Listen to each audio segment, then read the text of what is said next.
रामविलास पासवान को अपना परिवार पालना है, परिवार आगे बढ़ाना है, इसलिए गुलामी करेंगे नरेंद्र मोदी की, गुलामी करेंगे ब्राह्मणों की। जाति के नाम पर चुपचाप बंगला छाप, चुपचाप बंगला छाप तो हो जाओगे कंगाल आप। सुप्रीम कोर्ट के जज ये क्यों नहीं कहते हम ब्राह्मण लोग आरक्षण ले लेके, कॉलेजियम वाला आरक्षण ले लेके हम ही लोग जज बन रहे हैं, न दलित पिछड़े आदिवासी बन रहे हैं जज। 2017 की एक खबर है, जब रांची के कोर्ट में लालू यादव के लिए जाते हैं, अपना बयान देने जाते हैं आईपीएस, तो उनसे जाति पूछी जाती है, जाति पूछ कर कागज फेंक दिया जाता है। तो बताओ ये जो मंशा है ना सुप्रीम कोर्ट की, वो अगर लागू हो गया तो क्या होगा, जरा देखिए, समझिए इस बात को। मान लीजिए कि हमारे बाबूजी की नौकरी थी, पूरा देश कोरोना के संकट से जूझ रहा है, ऐसे में सुप्रीम कोर्ट को आरक्षण सूझ रहा है। उसका तो काम ही है कभी एससी एसटी एक्ट के नाम पे, कभी आरक्षण के नाम पे दलित पिछड़े आदिवासियों को टेंशन देना, और सुप्रीम कोर्ट ने फिर से टेंशन दे दिया है। एक बार फिर आया है डायरेक्शन। क्या आया है डायरेक्शन, पढ़ के सुनाते हैं अखबार, खबर पढ़ते हैं, फिर उसके बाद करते हैं पोस्टमार्टम। एससी एसटी कोटे में लागू हो क्रीमी लेयर सिद्धांत। कोर्ट, सुप्रीम कोर्ट यानी उच्चतम न्यायालय की संविधान पीठ ने कहा है कि सरकार एससी एसटी आरक्षण में क्रीमी लेयर सिद्धांत लागू करे। जो आरक्षण का लाभ लेकर आगे बढ़ या धनी हो चुके हैं, उन्हें शाश्वत रूप से आरक्षण देना जारी नहीं रखा जा सकता है। इस वर्ग की वजह से जरूरतमंद गरीब तक आरक्षण नहीं पहुंच रहा है। सुप्रीम कोर्ट ने कहा है कि 70 वर्ष से फायदा धनी वर्ग समेट रहा है। पीठ ने कहा है कि आरक्षित वर्ग में ही इसे लेकर बेचैनी है कि 70 वर्षों से आरक्षण का फायदा धनिक वर्ग ही समेट रहा है। हम इससे सहमत हैं कि सरकार का यह कर्तव्य है कि वह इसकी समीक्षा करे। इससे पूर्व 2018 में जस्टिस दीपक मिश्रा संविधान पीठ जनरल सिंह के फैसले में भी ये टिप्पणी कर चुकी है। अखबार में दो महत्वपूर्ण बात देखने को मिला है कि 70 साल से धनी वर्ग के आदिवासी और दलित आरक्षण का लाभ ले रहे हैं। हमारे देश को आजाद हुए करीब 70 साल हुए हैं। अब बताइए आजादी के समय दलित कितने धनी थे, कितने दलित धनी संपन्न लोग थे, जो सुप्रीम कोर्ट ने ऐसा कहा है कि धनी और अमीर लोग आरक्षण का फायदा ले रहे हैं, दलित आदिवासी। पहला झूठ सुप्रीम कोर्ट का ये कि 70 साल पहले दलित समाज का कोई व्यक्ति धनी था ही नहीं, तो 70 साल से कैसे आरक्षण का लाभ ले रहा है धनी दलित। पहला झूठ ये। सुप्रीम कोर्ट का दूसरा झूठ, दूसरा पॉइंट ये है कि आरक्षण के बारे में कहा गया है कि अमीर लोग आरक्षण ले रहे हैं, इससे गरीब और जरूरतमंद लोगों तक आरक्षण नहीं पहुंच रहा है। क्या जज साहब क्या बात करते हैं, संविधान पढ़े हैं, संविधान पढ़े हैं, उसमें क्या लिखा हुआ है दलित पिछड़ों के आरक्षण के बारे में, दलित आदिवासी के आरक्षण के बारे में? क्या ऐसा लिखा हुआ है कि दलित और आदिवासी को अमीर बनने के लिए आरक्षण दिया गया है? एकदम सिंपल सरल सी बात है कि दलित आदिवासी हो या आरक्षण की बात हो, आरक्षण अमीर बनने के लिए नहीं दिया गया है। आरक्षण प्रतिनिधित्व का मामला है। और किसने कह दिया सुप्रीम कोर्ट को कि गरीब लोगों को आरक्षण का लाभ नहीं मिल रहा है? कौन कह दिया? अक्सर हम लोग खबर पढ़ते हैं कि रिक्शा चलाने वाले का बेटा बना आईएएस, तो वो अमीर था।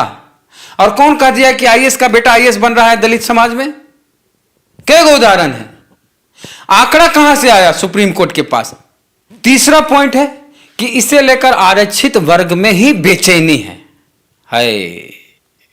आरक्षित वर्ग मतलब एससी एसटी, मामला तो अभी एससी एसटी का ही है इसमें। तो आरक्षित वर्ग में किसको बेचैनी है? कौन जाके सुप्रीम कोर्ट में बोला है कि दलित और आदिवासी में जो अमीर आदमी है उसी को आरक्षण का लाभ मिल रहा है, गरीब को नहीं मिल रहा? कौन बोला? आप बोले? हम बोले? आप बोले? बोलो ना, हम नहीं बोले। आप भी नहीं बोले। बोला कौन? तो आप बताते हैं कि बोला कौन? आप हम जैसे लोग जाति देख के कहते हैं चुपचाप बंगला छाप, चुपचाप बंगला छाप, और जिताते हैं किसको? जमुई से चिराग पासवान को। तो चिराग पासवान ने ही कहा था कि संपन्न वर्ग के लोगों को आरक्षण का लाभ नहीं लेना चाहिए। तो जब चूंकि एक सांसद बोलता है तो सुप्रीम कोर्ट नोटिस करता है। हम आप बोल देंगे भी तो भी सुप्रीम कोर्ट नोटिस नहीं करेगा। लेकिन बोला कौन? चिराग पासवान। नोटिस कौन किया? Supreme court. तो सुप्रीम कोर्ट चिराग पासवान के इस बयान को आधार माना होगा कोई लिखित दस्तावेज है क्या सुप्रीम कोर्ट के पास कि दलितों ने ही कहा है, आदिवासियों ने ही कहा है? तो चिराग पासवान के बयान को सुप्रीम कोर्ट ने नोटिस किया। चिराग पासवान क्या है? चिराग पासवान के बाबूजी आरक्षण से, चिराग पासवान के दोनों चाचा आरक्षण से, चिराग पासवान आरक्षण से, चिराग पासवान का चचेरा भाई है वो भी आरक्षण से, सांसद सब लोग बने, मंत्री बने।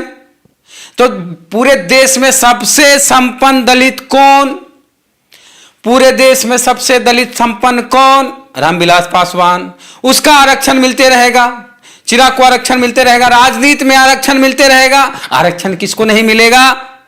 किरानी को नहीं मिलेगा, किरानी के बाल बच्चा को नहीं मिलेगा, चपरासी के बाल बच्चा को नहीं मिलेगा, बीडीओ सीओ के बाल बच्चा को नहीं मिलेगा, एसडीओ के बाल बच्चा को नहीं मिलेगा, आईएएस के बाल बच्चा को नहीं मिलेगा। रामविलास पासवान के बाल बच्चा खानदान को आरक्षण मिलते रहेगा। यह सुप्रीम कोर्ट है। सुप्रीम कोर्ट को इतनी फिक्र है कि एक तबका है जिसको आरक्षण का लाभ नहीं मिल रहा, एक तबका है जिसका प्रतिनिधित्व नहीं हो रहा है। तो सुप्रीम कोर्ट में जज कौन बनते हैं? पांडे, द्विवेदी, त्रिवेदी, चतुर्वेदी, मिश्रा, द्विवेदी, झा, यही लोग तो जज बनते हैं कॉलेजियम सिस्टम से। तो सुप्रीम कोर्ट ये क्यों नहीं कहता है कि सिर्फ ब्राह्मण लोग ही जज बन रहे हैं हाई कोर्ट सुप्रीम कोर्ट में कॉलेजियम सिस्टम से? तो क्यों ना ऐसा कर दिया जाए कि क्रीमी लेयर यहां लगाया जाए ब्राह्मणों के लिए, जातीय क्रीमी लेयर, और दे मौका लोहार, चमार, दुसाध, पासी, खटिक, तेली, तमोली, एससी, एसटी, ओबीसी की बाकी जितनी जातियां हैं सबको। क्या को जज दिखता है जी सुप्रीम कोर्ट में? तेली, तमोली, पासी, चमार, दुसाध, यादव? न सुप्रीम कोर्ट में न हाई कोर्ट में। तो वहां कहने का दरअसल मामला क्या है? मामला यह है कि तंग करना है। पहले 2 अप्रैल को एससी एसटी एक्ट के लिए तंग किया, परेशान किया गया। फिर 13 पॉइंट रोस्टर प्रोफेसर की बहाली के लिए तंग किया गया। जो आपके अधिकार पहले से थे छीना गया। फिर आप सड़क पे लड़े, फिर मिल गया।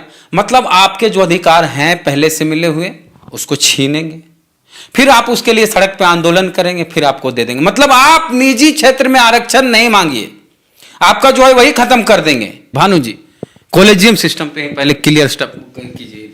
आपने बताया कि वो लोग जो हैं जज की नियुक्ति में ही क्यों नहीं जो है क्रीमी लेयर लगाते हैं। अरे मैं ये कह रहा हूँ कि अगर वो जज में ही केवल कह दे कि नहीं 5% जज वो बनेंगे जिनके बाप जज थे, बाकी 95% जो है आम आदमी बन सकते हैं, तो ये जो 150 परिवार का जज बनने की परंपरा है वो खत्म हो जाएगी। वहाँ जो भी जज बनते हैं उनके दादा जज होते हैं, बाप जज होते हैं, पोता जज बनते हैं। ये 150 परिवार अधिकतर ब्राह्मण का ये जो है प्राइवेट लिमिटेड कंपनी हो गया है। आप इसको उदाहरण समझिए। एक मार्कंडे काटजू है जिसको आप लोग देखते होंगे, हमेशा जो है मीडिया में वो छाए रहते हैं, कभी कभी बयानों देते हैं कि आरक्षण खत्म हो जाना चाहिए। तो उनका देखिए, उनके जो है दादाजी जो थे मुख्यमंत्री थे, पिताजी जो हैं पहले विधायक थे। अब विधायक वाला जब रोजी रोटी खत्म हो गया तो उनको इलाहाबाद हाई कोर्ट का जज बना दिया गया। ठीक है, तो बाप जज फिर बेटा जज। पूर्व मुख्य न्यायाधीश रंजन गोगोई, उनके पिताजी भी जो है मुख्यमंत्री रहे थे, फिर वो जो है सुप्रीम कोर्ट के चीफ जस्टिस बने। तो इसी तरह जो है ये पूरा जो हाई कोर्ट और सुप्रीम कोर्ट का जज जो है वो मेरिट में नहीं होता। भारत ही एकमात्र ऐसा देश है जहां पे पटरी किनारे टट्टी साफ करने वाले गैंगमैन के लिए जो है परीक्षा होती है, जिसमें IITian जो है क्वालिफाई करते हैं, लेकिन जज के लिए सुप्रीम कोर्ट और हाई कोर्ट के जज बनने के लिए यहाँ कोई परीक्षा नहीं होती है। सुप्रीम कोर्ट का कहना है कि धनिक हो गए, मतलब दलित समाज के लोग बहुत अमीर हो गए। अरे भैया, दलित समाज के कितने उद्योगपति को जानते हैं आप? कितने ऐसे दलित हैं जो उद्योगपति हैं? अगर नहीं है तो दलित अमीर कैसे हो गए? दलित समाज की इतनी आबादी है हमारे देश में, दलित आदिवासी की आबादी निकाल दें तो कभी करीब 20% से ज्यादा 25% के आसपास दलित आदिवासी हमारे देश में है। लेकिन उनके नेताओं को ही देख ले, 25 को नेता नहीं मिलेगा 25 करोड़ आबादी का। 25 करोड़ आबादी वाले लोगों के 25 नेता नहीं हैं। आप 10 नेता का नाम नहीं गिना सकते उंगली पे, दलित और आदिवासी समाज के गिन के दिखाइए आप। जिस बड़ी आबादी में, और वही बाभन भूमिहार में देखिएगा 4% आबादी वाला, देखिए क्या को मंत्री बना हुआ है। दरअसल मामला ये नहीं है कि उनको दलित की फिक्र है, गरीब दलित की। अरे आरक्षण गरीब दलित, अमीर दलित सबके लिए है। दलित और आदिवासियों के आरक्षण का ये मतलब है कि आरक्षण जो लेते हैं वो अपने समाज का प्रतिनिधित्व करते हैं। तो हमारे समाज का प्रतिनिधि अगर ज़्यादा मेरिटोरियस हो, ज़्यादा टैलेंटेड हो, अगर वो गरीब हो या अमीर हो, इससे हमको कोई मतलब नहीं। अगर हमारे समाज का प्रतिनिधि ज़्यादा ज्ञानी हो, ज़्यादा टैलेंटेड हो, तो हमारे लिए ज़्यादा अच्छा है।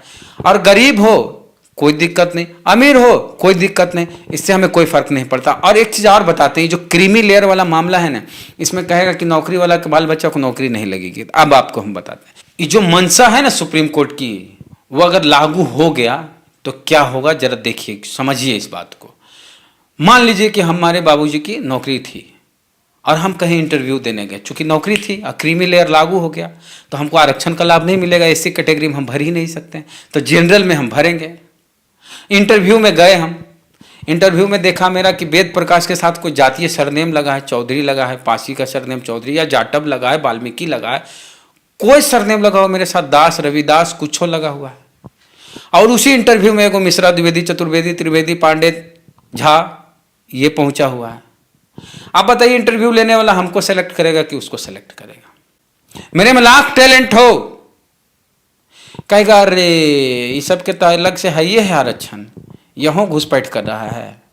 सीटें खाली रह जाती है एससी समाज की। हम बताते हैं कि देश के सबसे प्रतिष्ठित मीडिया संस्थान की बात कर रहे हैं हम। देश का सबसे प्रतिष्ठित मीडिया संस्थान है जेएनयू कैंपस में Indian institute of mass communication, और इसी बैच में 7 एससी एसटी की सीटें खाली रह गई। मतलब कैंडिडेट नहीं पहुंच पा रहा है। कितना संपन्न हो गया दलित आदिवासी। कॉलेज यूनिवर्सिटी में सीटें खाली रह जा रही है, उन सीटों को जनरल कर दिया जा रहा है। मतलब दलित समाज के लोग इतने संपन्न हो गए कि उनकी सीटें खाली जा रही है। वाह सुप्रीम कोर्ट। पटना यूनिवर्सिटी की बात करते हैं, एमएड के दौरान, हम भी एमएड किए पटना यूनिवर्सिटी में, उस दौरान कैंडिडेट एससी एसटी नहीं मिले, सीटें खाली रह गई और उसकी जगह पर जनरल सीट कैटेगरी वाले को भरा गया। तो यही करना चाहते हैं कि सीटें खाली रह जाए। कैसे सीटें खाली रहेगी? क्रीमी लेयर लागू कर देंगे तो अभी तो खाली रहती हैं, बाद में और ज्यादा सीटें खाली रहेगी, तो एससी वाले सीट में भी जनरल कैटेगरी को भरा जाएगा। तो ये लड़ाने का एक चाल है, दलितों में 2 भाग करने का चाल है, एक अमीर दलित, एक गरीब दलित, एक अमीर दलित, एक गरीब। जबकि अमीर गरीब का मामला नहीं है आरक्षण। आरक्षण का मामला यह है कि जो भी टैलेंट जिसके पास हो दलित समाज में, वो अपने समाज के प्रतिनिधित्व के लिए आगे बढ़ेंगे, समाज का प्रतिनिधित्व करेंगे। यही आरक्षण का मतलब है। उसमें अमीरी गरीबी वाली कोई बात नहीं है। गरीब में भी अगर प्रतिभा है वो भी जाएंगे, अमीर में प्रतिभा ये कोई जरूरी नहीं है। अगर आप एक उदाहरण और देते हैं, जीतन राम मांझी खुद मुख्यमंत्री थे, उनको हराया कौन? एक साधारण रविदास जाति का व्यक्ति। जीतन राम मांझी के बेटा, मुख्यमंत्री के बेटा संतोष कुमार सुमन, मुख्यमंत्री के बेटा चुनाव लड़ रहे थे, उनको चुनाव में हराया कौन? राजेश कुमार रविदास, क्या एक साधारण नेता। मतलब ये कोई जरूरी नहीं कि जो अमीर हो गया वो टैलेंटेड होगा। किसने कह दिया कि अमीर जादे के बाल बच्चे सरकारी नौकरी लेंगे? और ले रहे हैं, वही आगे बढ़ रहे हैं। गलत। कोई आंकड़ा नहीं है सुप्रीम कोर्ट के पास इस तरह का कि वो ये कह दे कि अमीर जादे के बाल बच्चे, दलित समाज और पीछे और आदिवासी समाज के बच्चे आगे बढ़ रहे हैं। भानु जी, आप लालू यादव को देख लीजिए, संपन्न परिवार माने जाते हैं, बिहार के राजा कुछ लोग की नज़र में हैं। उनके 2 बेटे, बड़ा बेटा तेज प्रताप वो ग्रेजुएशन में फेल कर गए, और तेजस्वी यादव तो नन मैट्रिक है, मैट्रिकुलेट भी नहीं है। मैंने कई मूर्ख दलितों और आदिवासियों को ये कहते हुए सुना हुआ है कि इसमें जो है आरक्षण में गरीब को आरक्षण मिलना चाहिए, ये एससी आरक्षण है और ये एसटी आरक्षण है, इसमें गरीब को मिलना चाहिए। उन लोग को फैक्चुअल पता ही नहीं है। आप बताइए, एसटी को 7.5% आरक्षण है, लेकिन क्या प्रशासनिक, और ये भारत की आज़ादी से लागू है, लेकिन क्या वर्तमान में जो है अनुसूचित जनजाति के यानी आदिवासियों के प्रशासनिक अधिकारी 7.5% हैं? नहीं, वो 3.5% हैं, आधे हैं। इसका मतलब क्या हुआ कि उनकी सीटें खाली चली गई थी। आज भी अनुसूचित जनजाति यानी आदिवासियों की सीटें जो है अधिकांश डिपार्टमेंट में खाली चली जाती है। बहुत सारी शेड्यूल कास्ट की यानी कि अनुसूचित जाति वाली भी जो सीटें हैं वो खाली चली जाती हैं। जैसा कि अभी आपने उदाहरण में बताया कि आईएमसी में जो है इतनी सीटें खाली चली गई, नौकरियों में भी खाली चली जाती हैं। तो जब आपका कोटा फुलफिल ही नहीं हो रहा है तो इसमें क्रीमी लेयर और नॉन क्रीमी लेयर वाले जो हैं ये झुनझुना को लाने की क्या ज़रूरत है। और क्रीमी लेयर आप जान लीजिए कि बहुत ही खतरनाक है। भारत मूल निवासी संघ के राष्ट्रीय अध्यक्ष बावन मेश्राम एक वीडियो में बताते हैं कि ये बाबरी मस्जिद क्यों ढहाया गया था, क्योंकि सरकार को इसी के आड़ में जो है ओबीसी में क्रीमी लेयर को घुसाना था। यानी कि क्रीमी लेयर को घुसाने के लिए जो है बाबरी मस्जिद विवाद को खड़ा किया गया था और ओबीसी में क्रीमी लेयर को घुसा के उन्होंने अपने षड्यंत्र में वो कामयाब हुए थे और ओबीसी आरक्षण इसी वजह से आज तक प्रभावी नहीं हो पाया है। जिस उद्देश्य से जो है ओबीसी आरक्षण को लागू किया गया था, मंडल आयोग को लागू किया गया था, अधूरा ही लागू किया गया था, उसमें ये क्रीमी लेयर जैसे षड्यंत्रकारी चीज़ को घुसा के जो है उसको जो है निष्प्रभावी बनाया गया। आज भी आप देखिएगा कि भारत सरकार में और राज्य सरकार में पिछड़े वर्ग के अधिकारियों की संख्या जो है नगण्य है। मैं पहले ही बता रहा हूँ कि ये सुप्रीम कोर्ट का जो डायरेक्शन है वो अवैधानिक है ना, गैर कानूनी है। क्योंकि कानून बनाने का जो अधिकार है, जो सर्वोच्चता है, वो भारत के द्वारा निर्वाचित जो उनके प्रतिनिधि हैं यानी सांसद और विधायकों को हैं। समझे? आप देखिएगा कि विधानसभा बोला जाता है, विधान का मतलब होता है कानून, यानी कि कानून बनाने वाला सभा। भारत का संसद भी जो है वो कानून बनाने वाला है। और कभी कभी जो है मीडिया सांसदों को या विधायकों को लॉ मेकर्स बोल देती है, जो कि हकीकत में उनका नाम होना चाहिए था। तो मैं पुनः कह रहा हूं कि ये जो है इंस्ट्रक्शन जो है अवैधानिक है। दूसरी बात ये है कि इन्होंने बोला है आरक्षण का लाभ। तो सुप्रीम कोर्ट के बहुत विद्वान, अति विद्वान जजों, आरक्षण लाभ नहीं है, ये व्यक्ति विशेष को दिया गया लाभ नहीं है। आरक्षण जो है मूलतः जो है मेरिट बचाने का एक उपक्रम था जिसे अंग्रेजों ने लागू किया था। अंग्रेजों ने प्रथम स्वतंत्रता संग्राम 1857 के 6 साल पहले यानी 1851 में मद्रास रेवेन्यू बोर्ड ने ऑर्डर नंबर 128 जारी किया था, जिसमें कहा गया था कि ये ध्यान रखा जाए कि सारी नियुक्तियां जो है एक जाति में नहीं चली जाए, यानी ब्राह्मणों में नहीं चली जाए।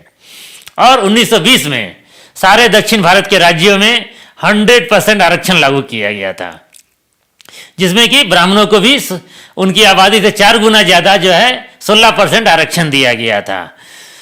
तो आरक्षण जो है एक वर्ग को दिया जाता है, उस वर्ग को जो है प्रतिनिधित्व मिले प्रशासन में, शासन में, इसलिए आरक्षण दिया जाता है। आरक्षण इसलिए दिया जाता है कि कहीं जो है कुछ गिरोह, जैसे सुप्रीम कोर्ट एक गिरोह की तरह हो गया जहां 150 परिवार के जो हैं लोग जो हैं वो हाई कोर्ट और सुप्रीम कोर्ट में जज बनते हैं। इनके यहाँ जब बच्चा पैदा होता है तो नर्स आके बोलती है बच्चे के पिताजी को कि बधाई हो, माननीय जज साहब जो हैं आए हैं धरती पे, माय लॉर्ड साहब आए हैं धरती पे। तो रामविलास पासवान बड़े दावे के साथ बोले थे कि सवर्णों को आरक्षण मिल रहा है, अब जो दलित पिछड़ों के आरक्षण के खिलाफ बोलने वाला कोई नहीं होगा, दलित पिछड़ों का जो आरक्षण है मजबूत हो गया। लेकिन क्या हुआ, तब हम क्या बोले थे कि पूरा आरक्षण जो दलित पिछड़ों का है, आदिवासियों का है, उसको खत्म करके संपूर्ण आरक्षण को आर्थिक रूप से लागू करने का ये पहला चरण है। रामविलास पासवान जी को चाहिए कुर्सी, उनको चाहिए कि बेटा कैसे सेटल हो, अपने मंत्री बन गए, बेटा कैसे मंत्री बने, भाई दोनों सांसद बना दिए, भतीजा को भी जिता दिए अनुकंपा पर। तो रामविलास पासवान को अपना परिवार पालना है, परिवार आगे बढ़ाना है, इसलिए गुलामी करेंगे नरेंद्र मोदी की, गुलामी करेंगे ब्राह्मणों की। उन्होंने कहा था रामविलास पासवान ने कि अब दलित पिछड़ों के आरक्षण के खिलाफ कुछ नहीं होगा, कोई नहीं बोलेगा। तो सुप्रीम कोर्ट ने कैसे कहा कि 70 साल से दलित पिछड़े आदिवासी, खासकर दलित आदिवासी की बात करें, दलित आदिवासी जो हैं अमीर ज्यादा आरक्षण ले रहे हैं। कौन बोल दिया सुप्रीम कोर्ट को, कौन बोल दिया सुप्रीम कोर्ट को कि 70 साल पहले दलित समाज के लोग, आदिवासी समाज के लोग रईस ज्यादा थे, अमीर ज्यादा थे। जब देश आजाद हुआ था, अभी दलित आगे बढ़ना शुरू ही किया था, उसको अभी तो पढ़ने का अधिकार ही मिला था, पढ़ लिख के 20 बरस का होगा तब नौकरी लेगा। तो कौन कह दिया कि 1947 के बाद से ही दलित अमीर थे, आरक्षण का लाभ लेने लगे? 70 साल से, 70 साल से, इस बात को नोटिस कीजिएगा। और किसने कह दिया कि आरक्षित वर्ग के लोग ही चाहते हैं ऐसा? अब एक ऐसा कहते हैं कि धनिक वर्ग के लोगों को आरक्षण का लाभ मिल रहा है। तो कौन है ये, कौन है ये? रामविलास पासवान का लड़का चिराग पासवान यही बोलता है कि संपन्न दलितों को आरक्षण का लाभ नहीं लेना चाहिए, और आप जाति के नाम पर चुपचाप बंगला छाप, चुपचाप बंगला छाप तो हो जाओगे कंगाल आप। चुपचाप बंगला छाप करोगे तो पूरा दलित समाज हो जाओगे कंगाल आप। जाति के नाम पे वोट देते हो चिराग पासवान को। सुप्रीम कोर्ट को हम बोलेंगे, आप बोलिएगा, नोटिस करेगा, लेकिन नहीं, जब एक सांसद बोल रहा है कि संपन्न दलितों को आरक्षण का लाभ नहीं लेना चाहिए, सुप्रीम कोर्ट ने नोटिस किया चिराग पासवान के उस बयान को और इस तरह का निर्देश दिया, इस तरह का खुराफात मन में आया जज साहब का कि कह दिया कि संपन्न दलित आरक्षण का लाभ ले रहा है, गरीबों को नहीं मिल रहा। डेटा कहां है? डेटा आंकड़ा कहां है? सुप्रीम कोर्ट के पास कोई आंकड़ा है? और आरक्षण क्या है? गरीबी उन्मूलन कार्यक्रम है क्या? आरक्षण क्या है? व्यक्तिगत समृद्धि का मामला है क्या? एक व्यक्ति को आगे बढ़ाने का मामला है क्या? नहीं, आरक्षण है समाज का प्रतिनिधित्व करना। अगर हमारा समाज पीछे है तो हमारे समाज को आगे लाने का काम हमारा है, अगर हम आरक्षण से नौकरी लेते हैं। और ये सब खेला ड्रामा क्या लगता है? सुप्रीम कोर्ट का खेला ड्रामा है, सब खेला ड्रामा है नरेंद्र मोदी का। लड़ाना चाहता है दलित आदिवासी का वोट कैसे मिले हमको, तो अमीर ज्यादा तो कुछ ही संख्या में है। हम तो बोले कई गो उद्योगपति है दलित पिछड़े आदिवासी में, नहीं है। तो जो गरीब है उसके साथ भावना जोड़ना चाहते कि हम तुम्हारा भला चाहते हैं, हम तुम्हारा भला चाहते हैं इसलिए वोट हमको। तो बीजेपी की साजिश है, आरएसएस की साजिश है। और न्यायपालिका हमारे देश में तभी न्याय करता ना, न्यायपालिका जब हमारे लोग वहां जज होते हैं। तो खोजो पासी, धोबी, चमार, कहार, दुसाद, यादव, मल्ला, खोजो जज है सुप्रीम कोर्ट में जज। तो सुप्रीम कोर्ट ये क्यों नहीं कहता है कि हम ब्राह्मण लोग, सुप्रीम कोर्ट के जज ये क्यों नहीं कहते हम ब्राह्मण लोग आरक्षण ले लेके, कोलेजियम वाला आरक्षण ले लेके हम ही लोग जज बन रहे हैं, न दलित पिछड़े आदिवासी बन रहे हैं जज। तो दलित पिछड़े के साथ न्याय कैसे होगा? अब बताइए, एक चीज पूछते हैं। लालू यादव का केस चल रहा था रांची में, चारा घोटाला वाला, रांची की सीबीआई कोर्ट में। वहां जज पूछते हैं किससे? डीजी रैंक के एक दलित अधिकारी से पूछते हैं, आईपीएस, सीनियर आईपीएस अधिकारी से पूछते हैं तुम्हारी जाति क्या है। एक सीनियर आईपीएस से एक जज पूछता है रांची के सीबीआई कोर्ट में कि तुम्हारी जाति क्या है। और जब आईपीएस जो है डीजी रैंक के अधिकारी सुनील कुमार बताते हैं कि मैं अनुसूचित जाति से हूं, मैं चमार जाति से हूं, तो जो पर्ची लिख के सुनील कुमार डीजी साहब ने दिया था जज साहब को डिटेल, उस पर्ची को जज साहब फाड़ के फेंक देते हैं। ये अपमान किया जाता है किसका? एक सीनियर आईपीएस का। तो एक सीनियर आईपीएस का अपमान किया जाता है, क्यों? क्योंकि वो दलित समाज से आते हैं। उसका प्रमाण भी हम दिखाते हैं अखबार का। देखिए अखबार का ये खबर भी हम रखे हुए हैं, तारीख भी देख लीजिए अखबार का कि हम बताते हैं कि किस तारीख की ये खबर है। 5/8/2017 की खबर है, हिंदुस्तान अखबार की खबर है। 5 अगस्त 2017 की ये खबर है, जब रांची के कोर्ट में लालू यादव के लिए जाते हैं, अपना बयान देने जाते हैं आईपीएस, तो उनसे जाति पूछी जाती, जाति पूछ कर कागज फेंक दिया जाता है। तो बताओ कि अमीर दलित रईस दलित के साथ जातीय भेदभाव क्यों होता है? बताओ सुप्रीम कोर्ट, बताइए सुप्रीम कोर्ट के जज साहब, सुप्रीम कोर्ट के जज साहब बताइए कि हमारे देश के राष्ट्रपति जब जाते हैं मंदिर, तो मंदिर के बाहर क्यों उनको रखा जाता है? मंदिर में उनकी पत्नी और उनको धक्का क्यों दिया जाता है? और सुप्रीम कोर्ट बताए, क्या मैं गलत बोल रहा हूं? राष्ट्रपति जी के ऑफिस से लेटर जाता है कि मेरे साथ ऐसा ऐसा हुआ। तो दलित हैं, अमीर रहिए चाहे गरीब, आपके साथ जातीय भेदभाव होगा, लेकिन आपको तोड़ने की साजिश चल रही है। कैसे तोड़े आपको? यही साजिश है सुप्रीम कोर्ट का। तो सुप्रीम कोर्ट तो नरेंद्र मोदी जो कहेंगे वही होगा। जज सुप्रीम जो चीफ जस्टिस जो कहेंगे मोदी जी वही बनेंगे। तो बात किसकी मानेंगे? है ना भानु जी? जी, आरक्षण जो है ना, वो गरीबी हटाओ योजना नहीं है। आरक्षण जो है मेरिट बचाओ योजना है। अगर आरक्षण होता तो कम से कम मान लीजिए 50% आरक्षण है भारत में, तो 50% तो गैर परिवारवादी लोग वहाँ पहुँचते जो कि मेरिटोरियस होते, समझे, जिसके ना होने की वजह से पूरा का पूरा सुप्रीम कोर्ट और हाई कोर्ट में ऐसे ऐसे जज बैठे हुए हैं जिनको अपने कार्य क्षेत्र ही नहीं पता है कि हमको कहाँ काम करना है, कहाँ काम नहीं करना है। और देखिए, आप कहते हैं ना कि आरक्षण से क्या होता है, आरक्षण कैसे मेरिट बचाओ योजना है। अभी देखिए हाल फिलहाल इस 2020 तक में एसएससी घोटाला जो है खूब चला आ रहा है, सभी स्टूडेंट जो है पीड़ित हैं। तो नियुक्तियों में भी खूब घोटाला होता था, होता है और आगे होता रहेगा।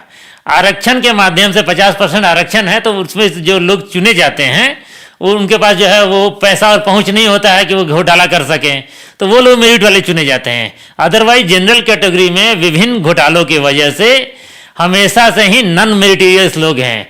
किसी भी कार्यालय में चल जाइए, किसी भी उपक्रम में चल जाइए, ये आरक्षण वाले लोग ही उस संस्थान को बचाए हुए काम कर रहे हैं, जानकार लोग हैं, ज्ञानी लोग हैं।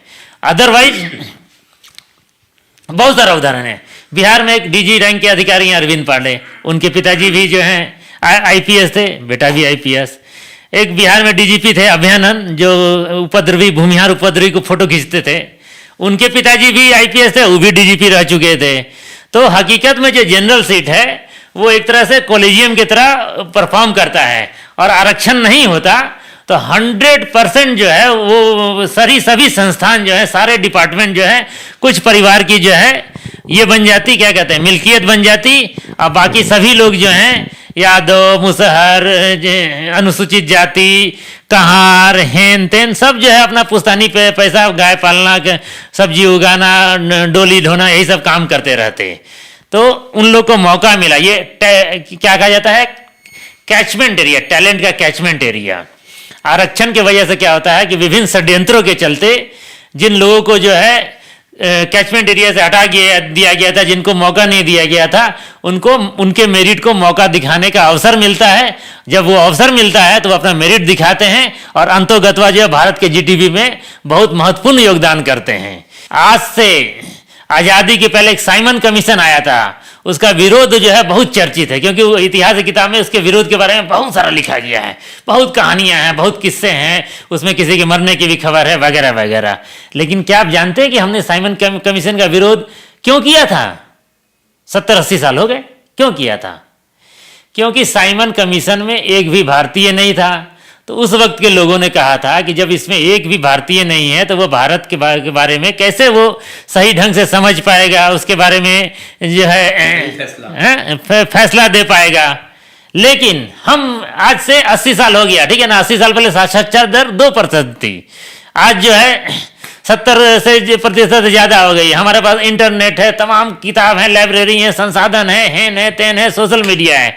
लेकिन हम 80 साल के आदमी से भी ज़्यादा बेवकूफ़ हो गए हैं, जाहिल हो गए हैं, जो हम कहते हैं कि न्यायपालिका में हमारी जाति का कोई प्रतिनिधित्व नहीं है, हमारे वर्ग का कोई प्रतिनिधित्व नहीं है, कोई एससी नहीं है, कोई ओबीसी नहीं है, वहाँ से हमको न्याय मिलेगा।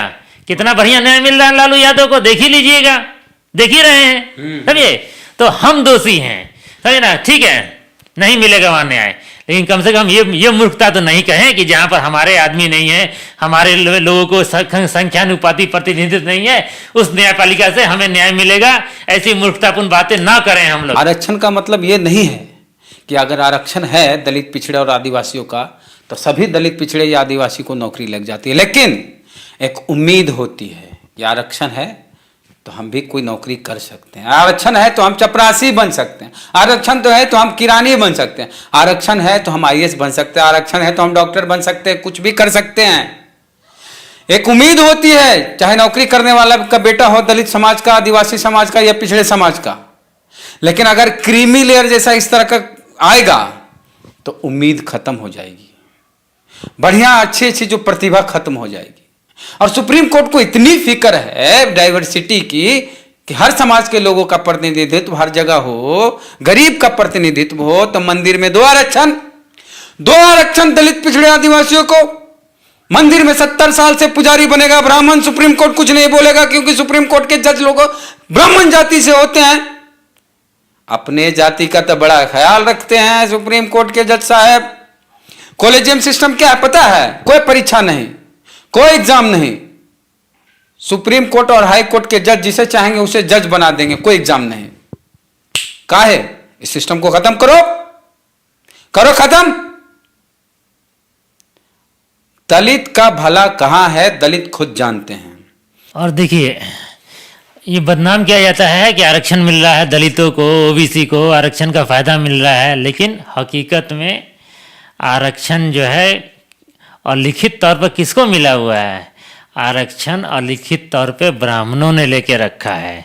सुप्रीम कोर्ट में चल जाइए 90% हाई कोर्ट में चल जाइए 90% जज जो हैं वो ब्राह्मण होते हैं। मंत्री केंद्र में मंत्री का गिनती गिन लीजिए, पता चलेगा कि 90% फाइनेंस के जो है उन्हीं के कब्जे में है, मंत्रालय उन्हीं के कब्जे में है, सेक्रेटरी जो है उसी के कब्जे में है। ठीक है, बल्कि जो ये पिछड़ा वर्ग आयोग का जो गठन किया गया था उसके पीछे मूल यही था कि पूरे सेक्रेटरी में, कैबिनेट सेक्रेटरीट में एक भी सेक्रेटरी जो है पिछड़ा वर्ग का नहीं था, जिसके चलते बाद में मंडल आयोग लिखा गया और लागू हुआ।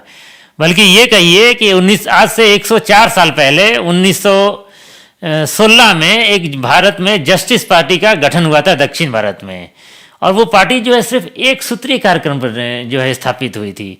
एक ही समस्या थी उनके पास, वो समस्या क्या थी?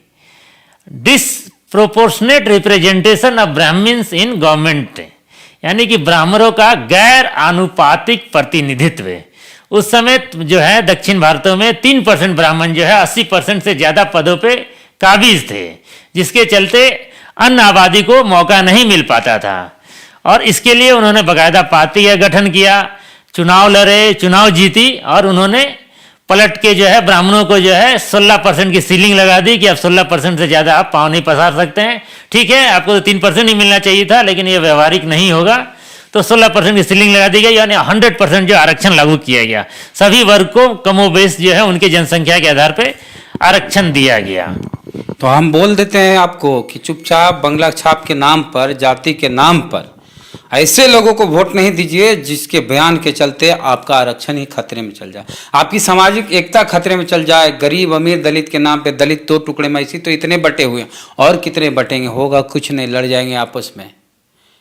और जब सुप्रीम कोर्ट इस तरह का कहे कि गरीब दलितों का आरक्षण मिलना चाहिए, नहीं मिल रहा है, तो कहिए कि डेटा कहाँ है आपके पास? कौन कह दिया कि गरीब दलित को आरक्षण नहीं मिल रहा? किसने कह दिया? ये डेटा मांगिए और कहिए कि हमको मंदिर में आरक्षण दो, उसको कहिए हमको सुप्रीम कोर्ट में जज बनाओ, सुप्रीम कोर्ट में आरक्षण लागू करो, जज की बहाली में कॉलेजियम सिस्टम हटाओ। अगर सुप्रीम कोर्ट कॉलेजियम सिस्टम हटा दे तब मानेंगे कि कॉलेजियम सिस्टम चाहता है सबसे हर क्षेत्र के वर्ग के लोगों के बारे में, दलितों के बारे में सोचता है, लेकिन कॉलेजियम सिस्टम तो वहां रहेगा। माने ब्राह्मण जिसको चाहेगा अपने जात के बिरादर वाले लोगों को जज बना देगा, ये सिस्टम जारी रहेगा। लेकिन दलित को कैसे लड़ाएं, ये सब साजिश खेला चलता है बीजेपी आरएसएस का। बीजेपी आरएसएस के इशारे पे सब कुछ हो रहा है, समझने की जरूरत है और समझिए, और दिमाग लगा के। चुनाव है बिहार में, जवाब दीजिए इसी चुनाव में, क्योंकि जब बिहार में आरक्षण का मुद्दा उठता है तब भाजपा का सुपड़ा साफ हो जाता है। आपको करना क्या है? आपको तय करना है बिहार वालों खास करके, उसके बाद यूपी का भी नंबर आ रहा है, वेस्ट बंगाल का भी नंबर आएगा। तो आप क्या सोचते हैं इस मुद्दे पे? प्रतिक्रिया अपनी कमेंट बॉक्स में जरूर लिखें। चैनल को सब्सक्राइब नहीं किए हैं तो कर लीजिए। फेसबुक पे ये वीडियो देख रहे हैं तो पेज को जरूर लाइक करें, और जितना ज़्यादा से ज़्यादा हो सके इस वीडियो को शेयर कीजिए, दम मार के शेयर कीजिए। जय भीम, जय भारत।